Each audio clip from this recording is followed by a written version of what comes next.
Bande armée dans les lycées, élèves et professeurs agressés, un couple de personnes âgées massacrées il y a 2 semaines chez eux dans l'Oise. Chaque jour, les exemples de l'insécurité qui frappent notre pays sont plus nombreux. D'après un récent sondage, 90% des Français disent que l'insécurité dans les écoles a augmenté. Ils ont raison. Ils sont nombreux aussi à constater qu'elle gagne partout du terrain, parce qu'ils en sont victimes, parce que leurs proches en souffrent ou qu'ils en sont témoins. Sur ce sujet, des images valent parfois plus que des mots. Je souhaite vous montrer 2 graphiques qui illustrent très clairement l'escroquerie sarkozyste en matière d'insécurité. Nicolas Sarkozy, en effet, s'est toujours autoproclamé champion de la sécurité. D'abord comme ministre de l'Intérieur, de 2002 à 2007, puis comme président de la République.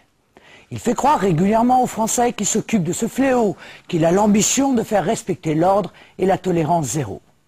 Eh bien, regardez les résultats concrets de son action depuis 2002. Ça, il s'agit de l'augmentation des violences contre les personnes, la vraie délinquance, c'est-à-dire les agressions, et tout ce qui nous pourrit la vie ou nous blesse gravement.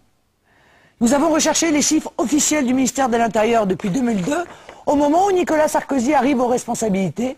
Eh bien, comme vous le voyez, les violences contre les personnes n'ont cessé d'augmenter depuis 8 ans, plus 29%. Et ce ne sont que les chiffres officiels, ceux qu'on veut bien nous donner. Les centaines de milliers, voire les millions d'agressions verbales ou physiques, mais sans conséquences visibles, n'y sont pas répertoriés, puisqu'il n'est même plus possible, bien souvent, de déposer plainte dans ces cas. Vous mesurez l'ampleur de l'imposture. Rien n'est réglé, rien n'a changé depuis l'arrivée au pouvoir de Nicolas Sarkozy. Bien au contraire, les choses s'aggravent. Et je vais vous le montrer avec un deuxième graphique, tout aussi parlant, qui se fonde lui aussi sur les chiffres du ministère de l'Intérieur. Il révèle le 2e volet de l'arnaque de Nicolas Sarkozy qui fait croire aux Français qu'il fait quelque chose contre l'insécurité, qu'il se donne les moyens d'agir. Regardez ce graphique. Il s'agit du nombre de policiers et de gendarmes, depuis 2007 jusqu'à aujourd'hui et même 2012, car le gouvernement a déjà révélé ses intentions pour les années qui viennent. Ils sont édifiants. Et je suis certaine que beaucoup sont stupéfaits d'apprendre cela aujourd'hui. Le nombre de policiers et de gendarmes sous Nicolas Sarkozy est en chute libre. Moins 18 000 en 5 ans. Cela confirme les messages que l'on m'envoie tous les jours dans tel village. On me dit qu'on ferme une gendarmerie, dans telle ville de banlieue, un commissariat. En réalité, Nicolas Sarkozy et l'UMP sont en train d'affaiblir dramatiquement l'État dans sa capacité à combattre l'insécurité. Et je n'évoque pas les chiffres de la justice, mais vous savez ce qu'il en est, l'évolution, là encore, est très mauvaise.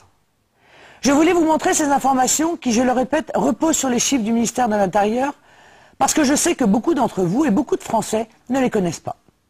Beaucoup, et c'est normal, croient encore que le gouvernement UMP s'intéresse à leur sécurité, qu'il se donne les moyens d'agir efficacement et qu'il obtient des résultats. Certes, ils se disent bien que cela ne colle pas avec leur vie quotidienne. Mais que voulez-vous? Lorsque tous les jours, on est soumis à la propagande médiatique du gouvernement, aux coups de communication, aux pseudo-opérations coup de poing dans les banlieues sous les objectifs des caméras et les micros, aux lois et décrets publicitaires qui ne sont que des effets d'annonce qui s'accumulent depuis 8 ans sans aucun résultat, lorsqu'on voit régulièrement un président de la République venir nous promettre la main sur le cœur que cette fois, il ne laissera pas la violence l'emporter, on peut de bonne foi se laisser tromper. Eh bien, sachez que ce n'est que communication et tromperie électoraliste. La sécurité n'est pour ces gens-là qu'un thème de campagne. Vous avez vu les chiffres. Vous voyez qu'on réduit les forces de police et de gendarmerie. Et surtout, vous vivez la dégradation. Y avait-il des bandes armées qui entraient dans nos collèges et lycées il y a encore 10 ans? Bien sûr que non. La délinquance était-elle aussi sauvage, voire barbare? Non. Faites-vous entendre. Le meilleur moyen, ça reste le vote. Les élections régionales seront l'occasion de vous faire entendre. D'autant que les régions peuvent agir en matière d'insécurité, au moins à 2 niveaux, parce que ce sont leurs compétences, les transports et les lycées. En matière de délinquance scolaire, le Front National propose ainsi, et il est le seul, la création d'une carte de lycéens infalsifiable pour éviter les intrusions extérieures dans les lycées. Et la mise en place d'une police de protection des lycées.